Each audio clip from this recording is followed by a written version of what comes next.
prazer enorme estar aqui fazendo parte. Meninos também, desculpa. A gente tem costume mais só falar meninas, né? Queria primeiramente agradecer cada uma de vocês que disponibilizou um pouquinho da sua agenda hoje, no sábado de manhã, para estar aqui com a gente, para falar de um assunto tão importante que é o câncer de mama. Quando a Bebel me contou a história dela, eu achei que a gente teria que dividir isso com o Padecendo, né?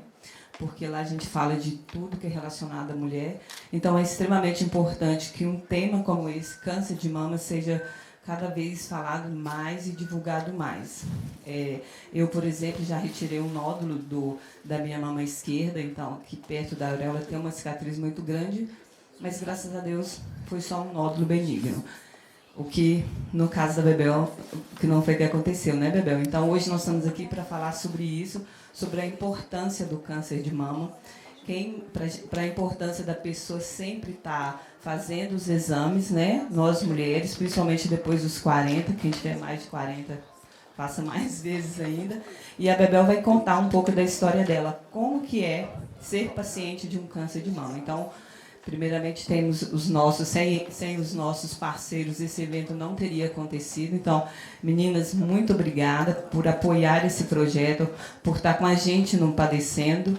Temos várias parceiras aqui, temos a Berenice Guimarães, temos a Casa, a Ideia, né? Tem a Cássia Moreira, a nossa fotógrafa Bruna Tassis, a Vivi, a Ike e a Sentir Mulher.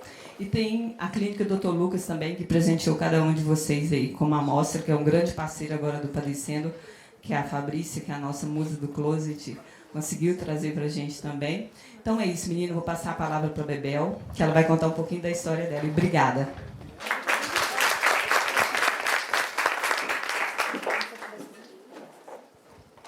Bom dia, gente.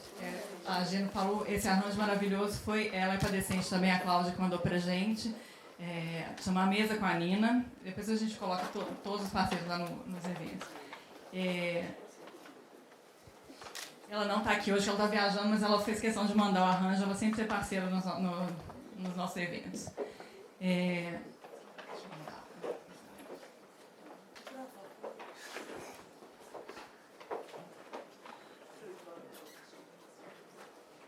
Bom, todo mundo já me conhece, mas eu vou me apresentar de novo. Eu sou a Isabela, mas Isabela é muito tímida para falar assim na frente das pessoas, para causar tretas e tal, então por isso que eu sou Bebel, assim, nome de guerra, porque a minha armadura se chama Bebel. Eu sou casada há 16 anos, tenho um filho de 10 anos, eu sou esposa, dona de casa, mãe, feminista. E eu gosto de colocar o feminista junto com dona de casa, mãe e esposa, porque as pessoas acham que isso não é possível e é. E eu tive um câncer de mama, que foi diagnosticado em março desse ano. Eu já tinha feito ultrassom e mamografia. E deu um resultado...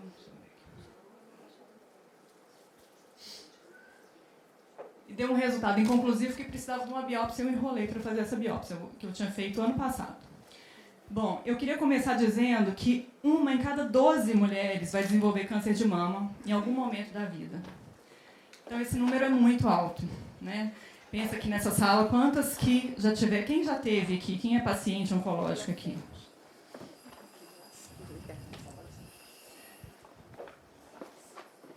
É muita mulher que ainda até os 90 anos vai ter câncer de mama. E eu tenho visto cada vez mais mulheres jovens tendo câncer de mama. Então, durante o meu tratamento, eu conheci mulheres assim, de 20 e poucos anos que precisaram congelar óvulo, que precisaram, às vezes, fazer a mastectomia. Então, quando é mais jovem, ainda é mais difícil a gente lidar com o câncer. 70% das mulheres são abandonadas pelo marido depois do diagnóstico. Isso, depois eu vou chamar o Fernando para a conversa ali, para falar um pouco sobre isso. O que a gente está fazendo de errado criando os filhos? Que geração é essa que não só abandona as mulheres quando elas têm o diagnóstico de câncer, mas que também quando o filho tem algum diagnóstico de alguma síndrome rara, de algum comprometimento, também larga. E a mulher está ali aguentando. Lidar com a doença, cuidando de filho ao mesmo tempo, ou cuidando do diagnóstico do filho, e o marido sai e acha que vai poder voltar a ter uma vida de solteiro, ele esquece. Então, esse é um número muito triste, né? 70%, porque a gente vê, principalmente nas classes sociais mais baixas, que esse abandono acontece muito. Só de 5 a 10% dos casos de câncer de mama estão ligados à hereditariedade. Então, a gente fica achando assim, ah, não, minha mãe não teve, minha avó não teve, então eu estou livre disso. Não é bem assim. No meu caso, por exemplo, minha mãe não tem caso de câncer na família da minha mãe. Já na família do meu pai, tem uma tia que teve câncer de mama aos 44 anos, em 1991. Ela já está com mais de 70 anos, ela fez mastectomia total e ela não reconstruiu a mama. Ela ficou sem a mama até hoje. Passou por todo o tratamento, ficou ótima, curada, então foi meu modelo, assim, eu sabia que a tia Célia teve e ela está bem hoje, eu falei, então, ótimo, porque ninguém morre de câncer, não é assim, a gente não morre de câncer hoje em dia, a cura é muito, o percentual de cura é muito alto. Eu também tenho uma tia-avó, do lado do meu pai, que é tia dessa minha tia, que também teve com 44 anos, e eu tenho 44 anos. Então, esse número cabalístico, aí eu estou estudando, fazendo exames genéticos, agora consegui uma autorização para fazer mais um teste genético para ver se eu tenho algum gene que trouxe isso, ou se é só uma questão de constelações familiares, aí que a gente tem que alguma coisa mal resolvida, porque esse número é muito estranho, né? E a depressão pode atingir de 10 a 25% das mulheres com diagnóstico de câncer de mama. Esse número também é muito alto. Por quê? Porque a gente tem que lidar, muitas vezes, com a perda do cabelo, com tirar a mama, com ter que reconstruir a mama. Então, a Letícia está aqui, ela vai falar depois sobre essa questão da oncoplastia, que para a autoestima a gente é muito focada no nosso corpo, né? Na nossa sociedade assim, patriarcal machista, mulher é muito cabelo, peito e bunda. Então, como lidar com isso? Muito marido abandona a mulher justamente porque ela está feia, agora ela está careca. Quer dizer, eu passei 20 anos com a pessoa e eu era peito e bunda e o cabelo volta a nascer. Então, o que a gente precisa fazer para se fortalecer, para dar conta de passar por esse processo sem deixar a autoestima baixar? Eu convidei a Geraldo, a gente conversou e a Geraldo está apresentando o evento justamente por isso. Inclusive, ontem eu fui fazer meu teste de cores, que eu sou primavera brilhante. Estou aqui na minha paleta com o look da GF Maison. Não só pelo rosa de seda, o outubro rosa, e a gente tem que falar disso ao longo do ano, mas porque agora eu resolvi que eu quero colorir, porque o colorido tem muito mais a minha cara do que aquelas cores sérias, assim. E tratar da autoestima é fundamental durante o processo, porque mesmo quando, no meu caso, eu não precisei fazer a mastectomia, eu fiz a quadrantectomia, o peito passa por um processo, a gente tem uma cicatriz, onde tirou o nódulo fica um buraquinho, um afundadinho no peito, a gente faz radioterapia, então tem uma queimadura, o peito fica de outra cor, tem um processo que não é fácil. E agora eu tomo tamoxifeno, e o tamoxifeno ele deixa a gente... eu estou tendo muito efeito colateral, estou ficando deprimida, eu estava sentada ali, eu começo a querer chorar assim, do nada, mas completamente do nada. Então, só começando o meu processo, eu tinha feito esse ultrassom e a mamografia já tinha feito antes, né? E esse é o sistema de classificação do ultrassom e mamografia. O meu deu BIRADS 4, que é esse aqui, que é quando tem que investigar melhor. O 5 já é suspeito mesmo de malignidade. O 4, eu tinha vários amigos que tinham dado 4 e não era nada. Então, eu fiquei tranquila, falei, depois eu faço, porque... tinha férias de menino, vou viajar, aí depois tem carnaval, a gente tem que organizar o carnaval, a charanga. A Ana depois vai vir aqui para mostrar, desfilar com a camisa da charanga, lançando hoje, a camisa desse ano. Levanta aí, Ana, para as pessoas te verem. Fica em pé. Maravilhoso. Em pé.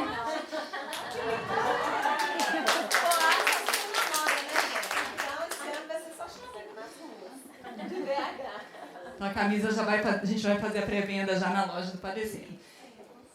Então, eu deixei passar carnaval e tudo para fazer esse exame que era a corebiópsia.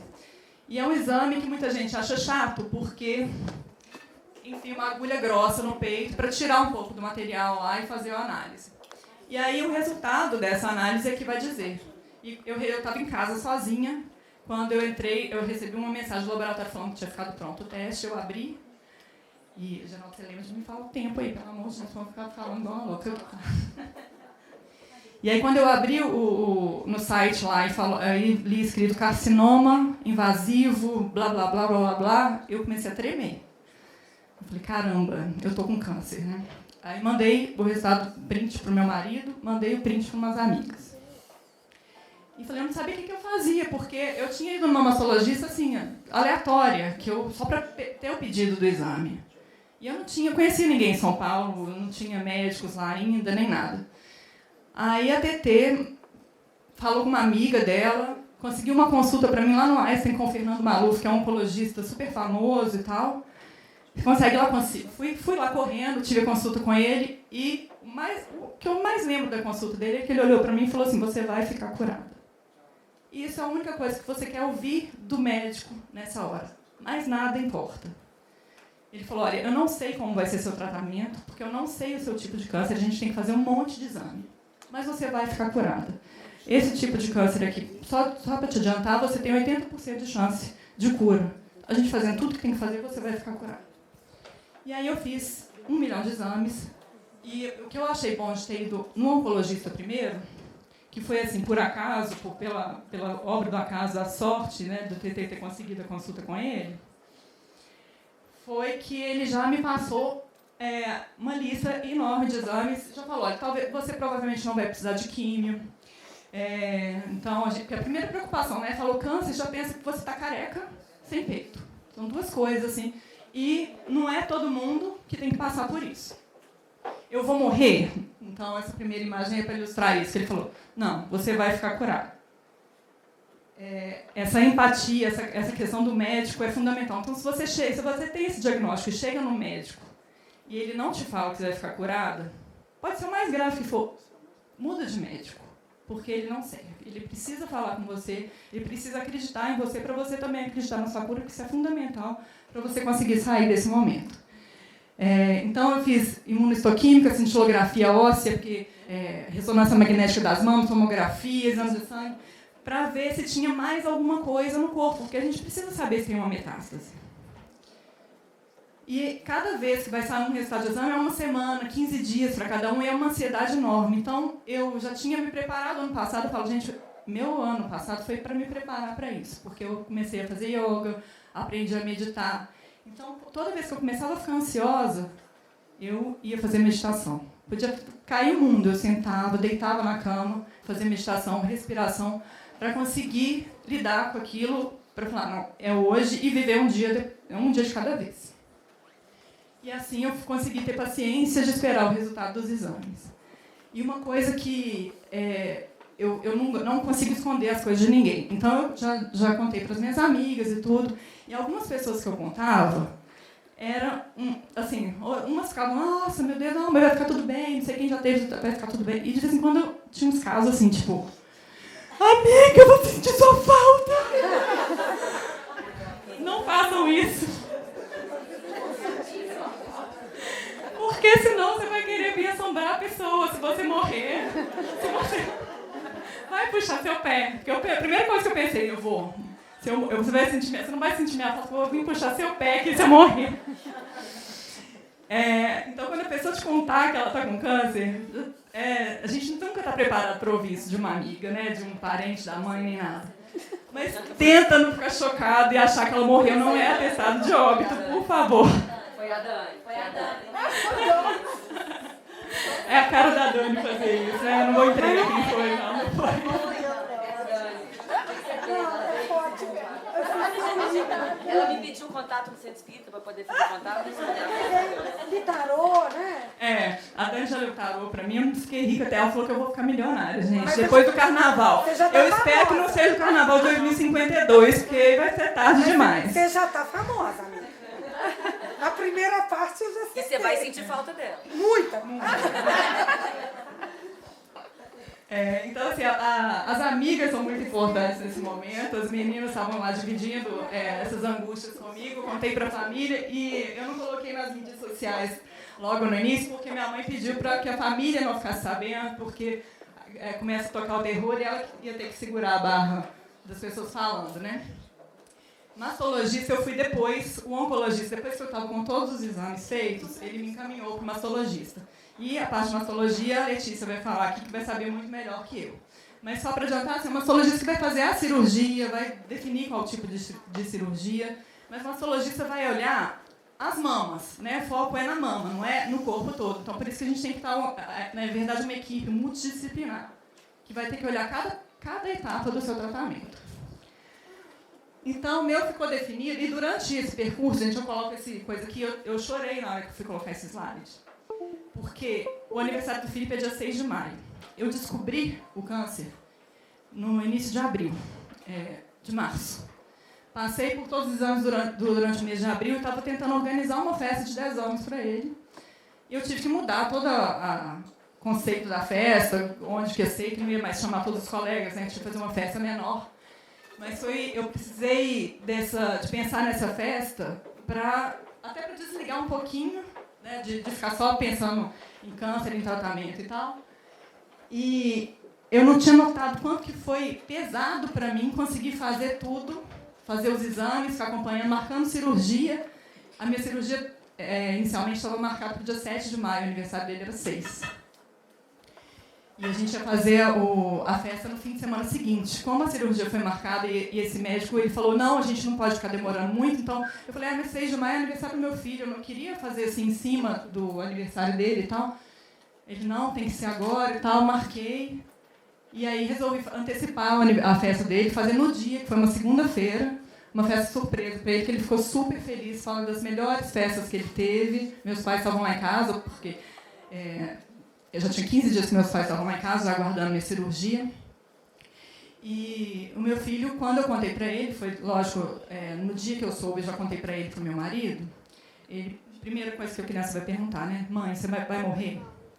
E muita gente aqui já conhece a história da Micho, esse livro que vocês receberam. É um livro que a gente editou depois com os contos dela. Ela morreu de câncer, foi um câncer de estômago, e ela morreu depois da cirurgia em consequência de uma embolia. E, obviamente, que eu fiquei pensando nisso o tempo inteiro. E o medo que eu tinha da cirurgia, nunca tinha operado, o medo de ter uma embolia, o medo de ter alergia à anestesia. Você começa a ficar cheio de assombrações, né? Tudo te assusta. E aí ele me perguntou, mãe, você vai morrer? Eu falei, filho, o médico me falou que eu tenho 80% de chance de me curar. Você acha que eu vou ter que me apegar aos 80% ou aos 20%? Ele aos 80%. Eu falei, então é isso que nós vamos fazer. Eu nunca falei com ele, filho, eu não vou morrer. Porque isso a gente não pode mentir para a criança. A gente não sabe se a gente não vai morrer. E todo mundo vai morrer um dia. Então, como é que você promete para o seu filho que você não vai morrer? Alguma hora não vai ser disso, eu posso ser atropelada, um avião pode cair em cima do meu prédio, né? E alguma hora eu vou morrer. Então, eu acho fundamental a gente ser muito realista com a criança. Meu filho, eu vou fazer tudo o que eu tenho que fazer. Ah, mas a Micho morreu. E ele era amigo do Gabo, ele conhecia demais a Micho, frequentava a nossa casa e tudo. Eu falei, filho, a Micho, ela teve um câncer no estômago, meu no peito. Meu peito eu não preciso mais dele. Você já mamou durante um ano, ele não tem mais função para mim, eu posso tirar, não tem problema. Agora, o estômago ele é muito importante para a gente, então é muito mais difícil tratar um câncer no estômago do que no peito. Então, fica tranquilo que não vai ser fácil, mas vai dar tudo certo.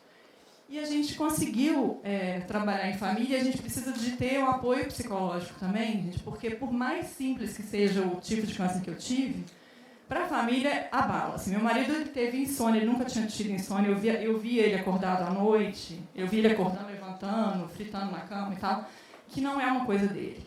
O Felipe, depois que passou o tratamento, ele teve um monte de BO na escola, assim, de chamar professor de idiota, de brigar na natação, na robótica, todos os cursos extras que teve, eu fui chamada para conversar. E todos eu falava, olha, eu acabei de fazer um mês de radioterapia, então o Felipe agora parece que ele está elaborando isso e tudo.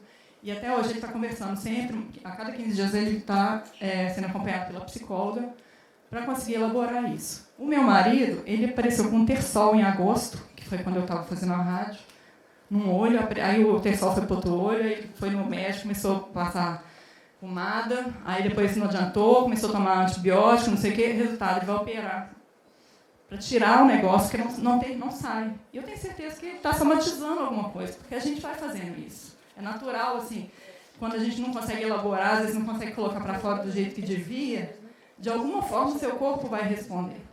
E é por isso que, quando a gente tem um câncer, a gente tem que tomar muito cuidado para que a gente consiga se livrar dele e não ter outro. Porque agora, o que me assombra?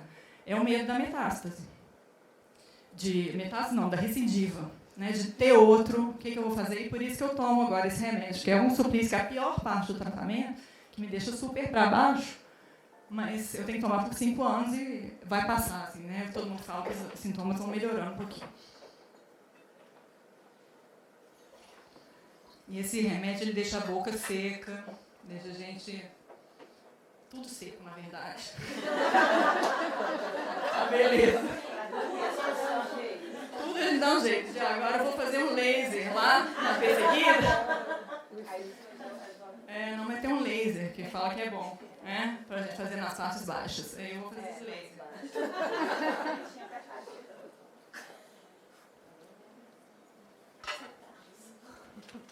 E aí,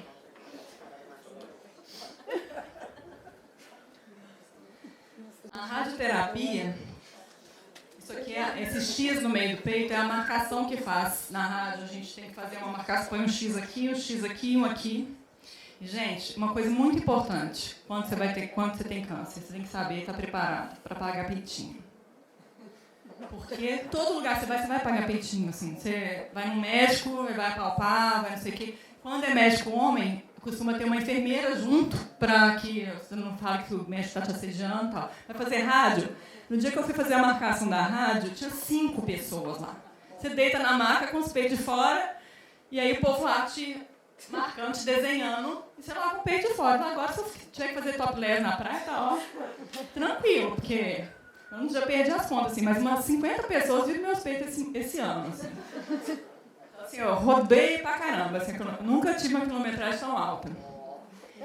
E a radioterapia, ela é para quando a gente faz a quadrantectomia, que tira só uma parte da mão, ela é para garantir que a gente não vai, que vai matar células, que se tiver ficado alguma célula, alguma coisa, que a Letícia vai explicar um pouquinho melhor que eu, né?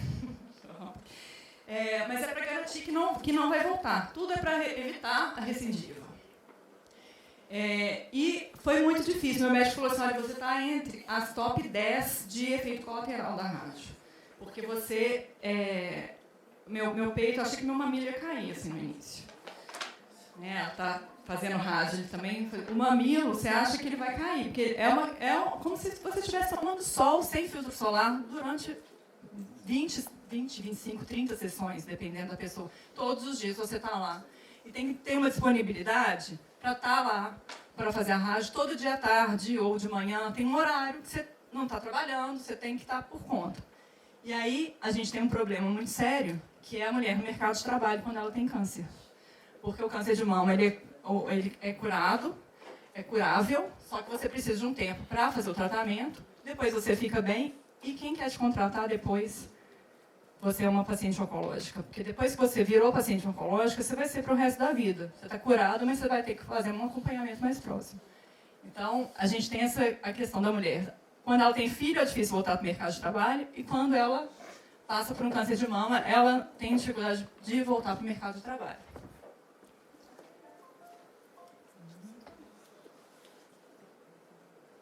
E aí o tamoxifeno é um modulador de receptor de estrógeno que atua na mama pro meu câncer é receptor hormonal, tem vários tipos de câncer.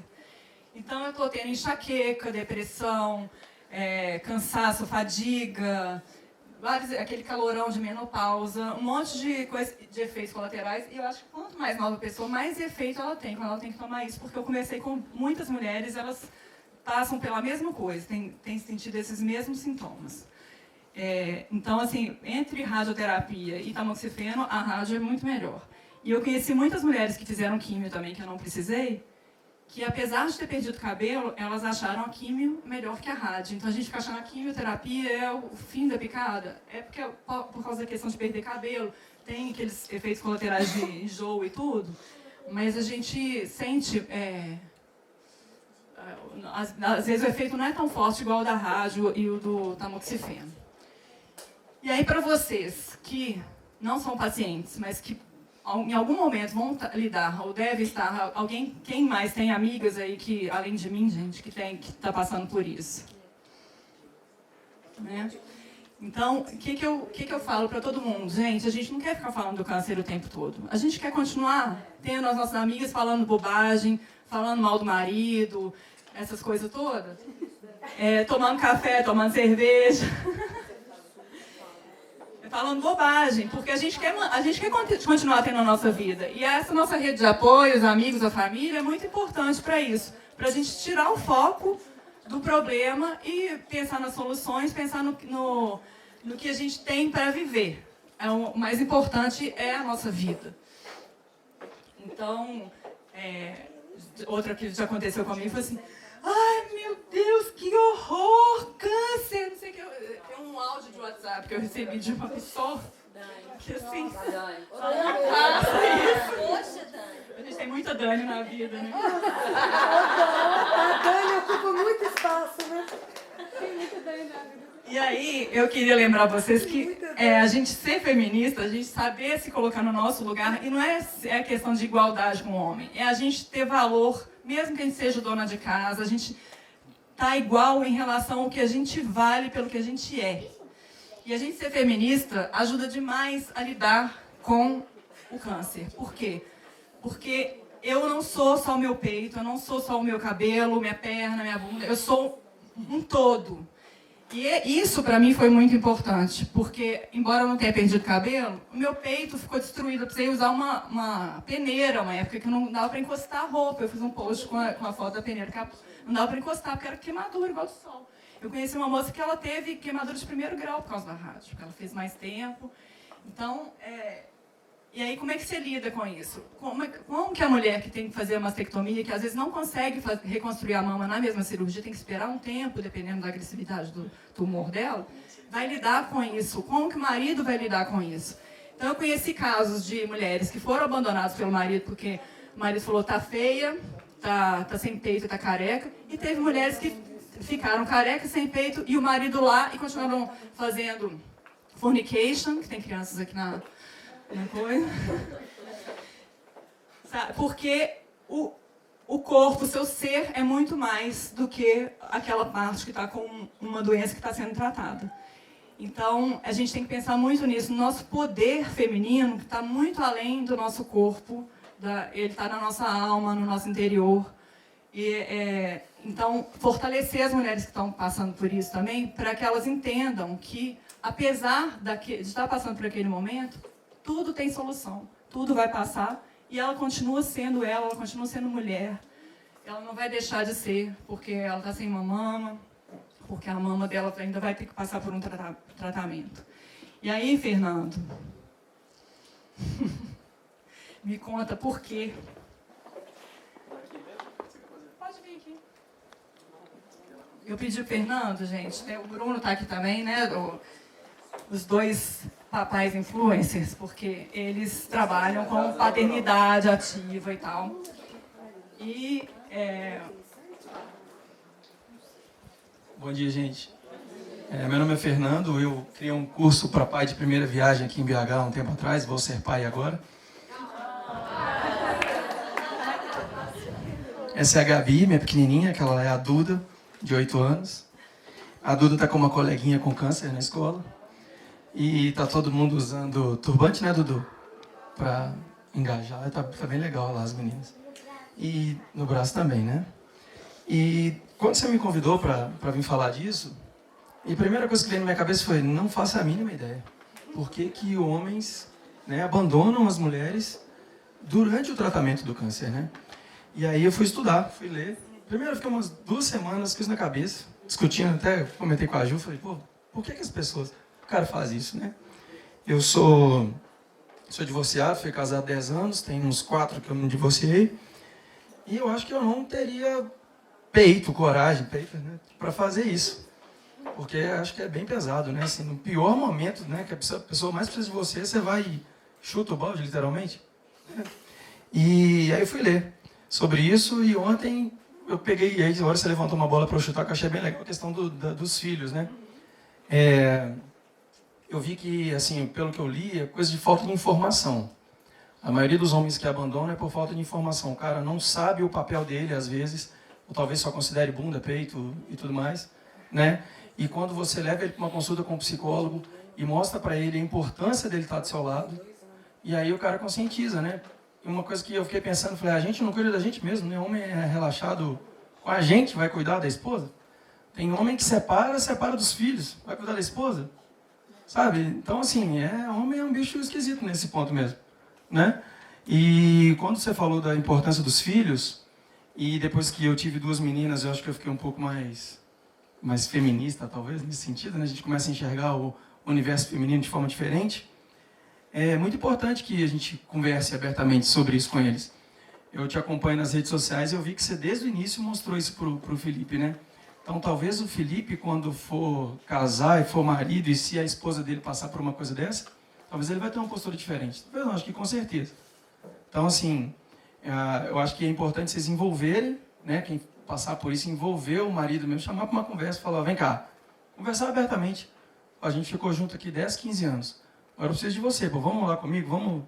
Né? Eu vi que as mulheres saem dessa mais fácil também com o apoio, e você deve ter também isso dentro de casa, né?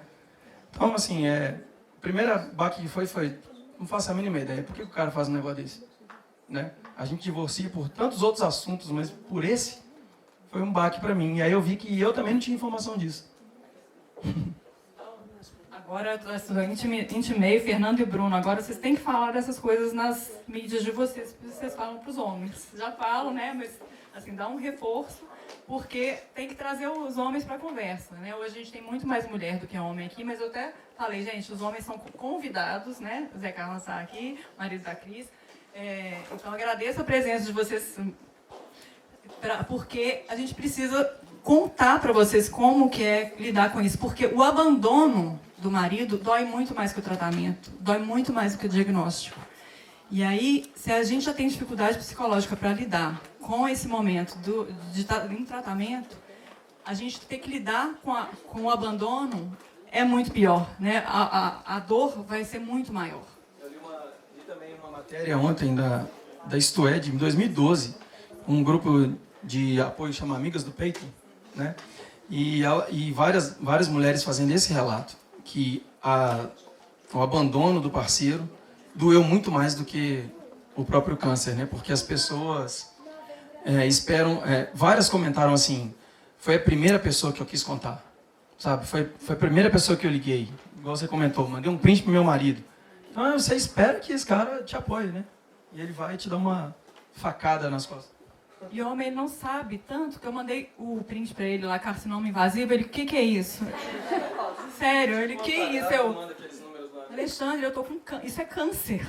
Como que a pessoa não sabe que carcinoma é câncer? Ele é tão assim, de outro planeta. Eu falei, não é possível. Obrigada, Pedro. Obrigado pelo convite. Vou contar para você. Obrigado pelo convite e acho que, Bruno, você também está aí nessa luta. É muito importante a gente falar desse assunto, né? É uma coisa engraçada, lá na Vou Ser Pai, apesar de ser um assunto para homem, um curso de pai, 80% de seguidores são mulheres. Então a Maiada não quer saber muito das coisas mesmo, infelizmente. No Instagram do Padecendo, na página, 90% é mulher que segue. Eu vou agora convidar a Letícia para falar. Mas eu queria dizer assim, se acontecer com alguém, né, a Rê, por exemplo, passou por isso com a mãe dela. Se acontecer com alguém, acredita na sua amiga, assim, que ela vai ficar bem. Às vezes não, às vezes vai ter uma metástase, às vezes vai acontecer alguma coisa, vai ter uma recidiva, eu não estou livre disso. Mas o que é muito importante para mim é que vocês acreditem que eu estou viva, que eu vou continuar viva e que não é isso que vai me derrubar. E aí eu tenho certeza que é isso que todas as mulheres que passam por isso querem ouvir. Então, viva e aprenda a viver um dia de cada vez, aprenda a curtir aqueles momentos que você não dava valor, porque hoje até na hora que eu vou fazer almoço e lavar roupa, eu faço gostando daquilo. Eu não faço mais aquela coisa por, ai, que saco eu tenho que fazer. Porque você tem que fazer, por que você tem que colocar que aquilo é um saco, né? E a Luciana depois vai falar também da questão, eu já sigo uma amiga e tal. Agora eu preciso passar a palavra para a Letícia. Mas esse não é uma conversa que a gente gosta de ter. Um sábado de manhã, vamos lá falar de câncer. Ai, que legal. Não, a gente sabe que não é legal. Mas é uma coisa fundamental, é importante a gente falar disso, a gente passar para as outras... E meu diagnóstico precoce foi porque eu conheço meu corpo, porque eu senti o carocinho. Eu só fui fazer aqueles exames porque eu estava sentindo que tinha uma coisa, tinha um caroço que eu tinha certeza que não estava normal, né? E agora eu vou chamar a Letícia.